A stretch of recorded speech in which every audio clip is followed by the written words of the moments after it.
নমস্কার বন্ধুরা, আমরা আলোচনা করছিলাম পার্সোনালিটি বা মানুষের ব্যক্তিত্ব নিয়ে। পার্সোনালিটি তাহলে প্রত্যেকটি মানুষের একটি ইউনিক আইডেন্টিফিকেশন, অর্থাৎ একটি মানুষ কোন পথে চিন্তা করে, কিভাবে এক্সপ্রেস করে অর্থাৎ প্রকাশ করে নিজেকে, কি আমরা তার মধ্যে ব্যবহার, তার টেম্পারামেন্ট, তার ভাবনা চিন্তা, সে কিভাবে পরিবেশের বিষয়গুলোকে নিজের মধ্যে আত্মস্থ করে এবং তার জন্য তার যে বিক্রিয়া বা প্রতিক্রিয়া বা রেসপন্স দেওয়া অর্থাৎ সাড়া দেওয়া, সব কিছুই আমরা পার্সোনালিটি বা ব্যক্তিত্ব বলে ধরি। এবং বলছিলাম যেটা, যে প্রত্যেকটি মানুষ যেরকম আলাদা, ইউনিক, অদ্বিতীয়, ঠিক সেরকম প্রত্যেকটি মানুষের ব্যক্তিত্ব বা পার্সোনালিটি মেকআপও কিন্তু প্রত্যেকের আলাদা আলাদা। এই পার্সোনালিটি মেকআপ বা পার্সোনালিটি বিষয়টা বুঝতে গেলে আমাদের শুধু দুটো শব্দ একটু মাথায় রাখলে আরও বেশি সুবিধে।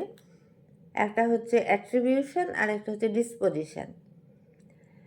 দেখবেন একই জিনিসকে আমরা এক একভাবে ব্যাখ্যা করি। কেউ যেমন পুরনো ঘটনা ভুলতেই পারে না, তার ভেতরে সেটা একটা রাগ বা উষ্মা বা ক্ষোভের জন্ম দেয়। আবার অনেকে সেই একই বিষয়কে হয়তো ইগনোর করে যান বা মনে রাখেন না। আবার কারুর হয়তো এই এটাকে বলে, প্রথমটাকে বলে অ্যাট্রিবিউশন, অর্থাৎ আমরা আমাদের যে পরিবেশগত উপাদান আমাদের সকলের ক্ষেত্রেই একই থাকে। পরিবেশগত উপাদান এখানে কিন্তু ভৌগোলিক বা জৈবিক পরিবেশ বলা হচ্ছে না।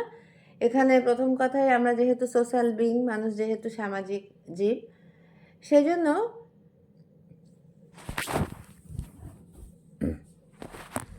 সেজন্য আমরা কিন্তু এক্ষেত্রে পরিবেশ বলতে মানুষের সামাজিক পরিবেশটিকেই বোঝাচ্ছি। আমরা যে পরিবেশে থাকছি বা থাকতে হচ্ছে, সে আমার কর্মজগৎ হতে পারে, সে আমার পরিবারের জগৎ হতে পারে, সে আমার বন্ধুবান্ধব হতে পারে, পাড়া প্রতিবেশী হতে পারে, অর্থাৎ যাদের সাথে আমাকে মিশতে হচ্ছে। পার্সোনালিটি শব্দটা তো সেই ক্ষেত্রেই প্রাসঙ্গিক, যে আমি প্রত্যেকের সাথে কিভাবে আচরণ করছি, কীরকমভাবে কথা বলছি বা কীভাবে আমাকে ভাবছে মানুষে, এই সব মিলেই আমার পার্সোনালিটির সংজ্ঞা। এই যে পরিবেশগত উপাদান এক একজন এক একভাবে চিন্তা করে বিষয়টাকে। কেউ হয়তো পরিবেশের একটি উপাদানকে, কেউ হয়তো একটা কোনো কথা বললো, আমরা সেই কথাটাকে অনেকে এড়িয়ে যাই, অত পাত্তা দিই না, ভিতরে আমরা বসতেই দিই না। আবার অনেকে ওই কথার মধ্যেই অনেক অর্থ বের করে সেটা নিয়ে কষ্ট পান বা ঝগড়াঝাটিও করে ফেলেন। কেন হয়? একই জিনিস, পরিবেশের একই উপাদান, কেন হচ্ছে মানুষভেদে ভিন্ন? তার কারণ হচ্ছে আমাদের প্রত্যেকেরই মস্তিষ্কের গঠন এতটাই আলাদা আলাদা যে মস্তিষ্কের কার্যকলাপ এতটাই আলাদা যে আমরা পরিবেশগত উপাদানকে এক একজন এক একভাবে তাকে অর্থ প্রদান করি। এই যে অর্থ প্রদান করাটাকে, এই অর্থ প্রদান করাকেই বলা হয় অ্যাট্রিবিউট করা বা অ্যাট্রিবিউশন। তাহলে এই পরিবেশের একটি সুনির্দিষ্ট উপাদানকে, কারুর বলা কোনো কথা বা কোনো ঘটে যাওয়া ঘটনা, তাকে আমি কিভাবে দেখছি, কিভাবে অর্থ দিচ্ছি বা মূল্য দিচ্ছি, সেইটাকেই বলা হচ্ছে তার মতো করে অ্যাট্রিবিউশন। অর্থাৎ অ্যাট্রিবিউশন প্রত্যেকের ইউনিক বা অদ্বিতীয়।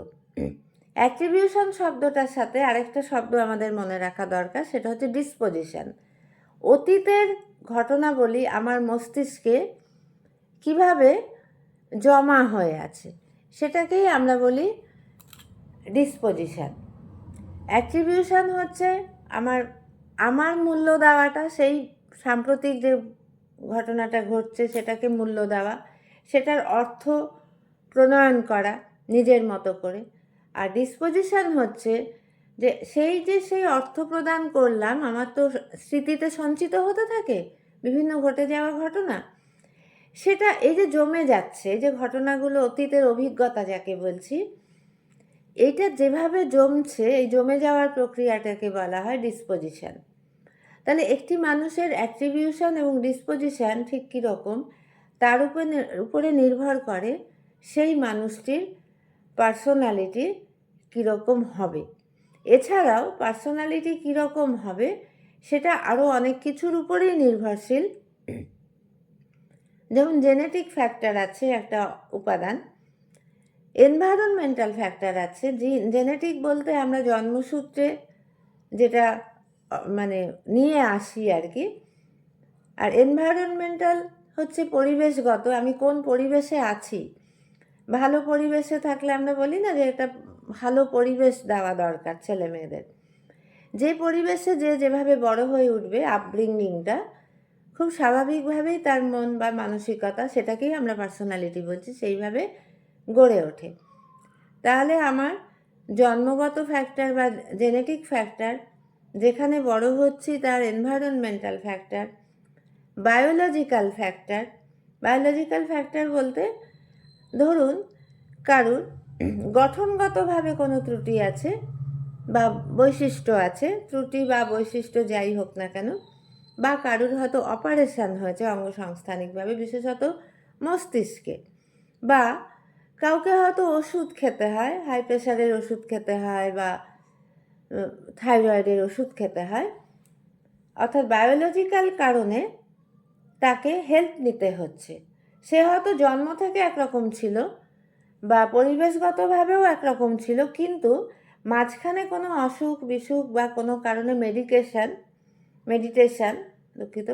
কোনো কারণে মেডিটেশন বা অপারেশন মানে সার্জারি, এগুলো হওয়ার জন্য তার শারীরিকগতভাবে কিছু পরিবর্তন ঘটে, যেটা আমাদের পার্সোনালিটি বা ব্যক্তিত্বের উপরে প্রভাব বিস্তার করে।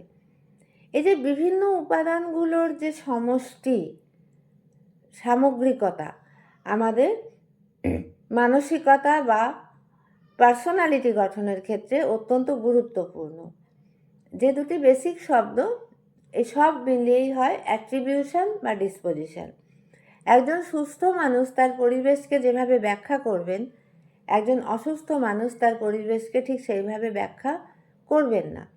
যে বাচ্চাটি জন্ম থেকে তার বাবা মায়ের কাছে বড় হয়েছে, সে যেভাবে ভাববে তার জীবনটাকে নিয়ে, আর যে বাচ্চাটি স্ট্রিট চাইল্ড অর্থাৎ অনাথ শিশু বা রাস্তায় বড় হওয়া যাকে বলে, সে কিন্তু একইভাবে ভাববে না বা দেখবে না। সেজন্য পরিবেশগত উপাদানটি একটি খুবই উল্লেখযোগ্য ব্যাপার। এই জিনিস কটা মাথায় রাখলে আমাদের পরবর্তী যে কথা বলা সেইটা সুবিধে হবে। ধন্যবাদ।